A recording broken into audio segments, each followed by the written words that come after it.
Disney has released its first Star Wars mobile app in the lead up to the new Star Wars movie, Star Wars The Force Awakens. The new game, called Star Wars Uprising, is likely to be the first in a slew of new games around the revived Star Wars franchise. The game itself is set immediately after the events of Star Wars Episode 6 Return of the Jedi, and years before the new film will be set. The idea behind the game is that the killing of Emperor Palpatine didn't totally destroy his empire, and some reaches of the empire haven't yet even heard of the death of the Emperor himself.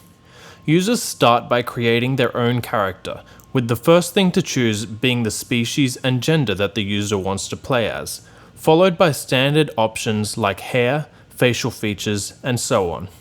Users also input the name of their character. The design of the RPG game is certainly not a bad one, but it isn't game-changing. This is understandable considering how long the game already is, and the fact that it is already over 500 megabytes to download. But if graphics are your thing, this game might not be for you. There are 3 sectors to conquer in the game, with the sectors including Burn Con, Matau, and Hoth.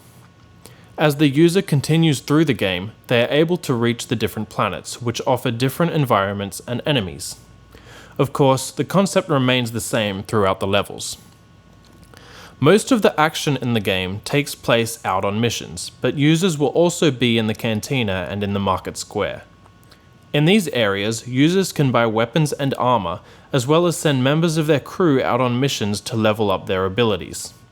Users can also chat to other players in the game in these areas.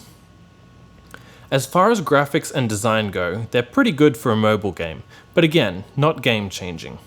In this case, graphics really take backseat to gameplay. As far as gameplay goes, the game generally keeps the same concept throughout, with users fighting through levels using their blasters. During these levels, users can find credits, which is the in-game currency, and can be spent on items. Users will also find items themselves, which can be equipped for future missions. Items can also be leveled up, using crystals, which can also be found on missions. Apart from using the blaster, users can also use special abilities to take care of a number of enemies at once. These abilities can be learned in things like the market and cantina, however only one in each category can be used per mission, with users able to swap these abilities out after each mission. The missions themselves fall in a number of different categories.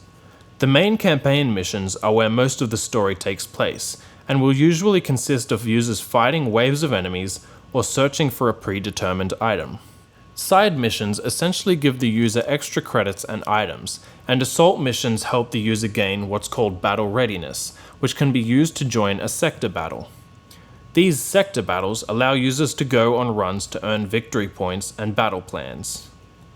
I'm sure you're a little confused at how much is going on in the game, and that's likely to continue even during the first few hours of gameplay.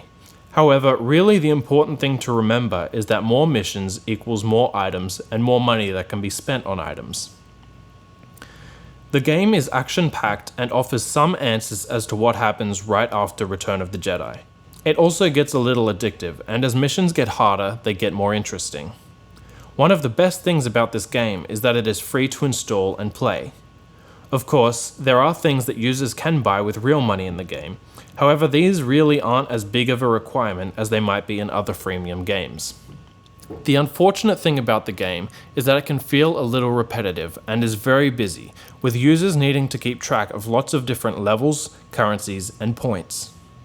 In general, the game feels a little formulaic. Despite this, it isn't the worst game on the App Store by a long shot. In the end, the game is definitely worth checking out, especially because of the fact that it is free. While repetitive, the gameplay is interesting, and while the graphics aren't the best ever, once you get playing, this isn't as important. The game will appeal to the Star Wars fan and others who aren't looking for the most interesting game on the planet or galaxy, but are instead looking for something to kill a few hours or for some lazy entertainment. You can find links to download the game in the video description.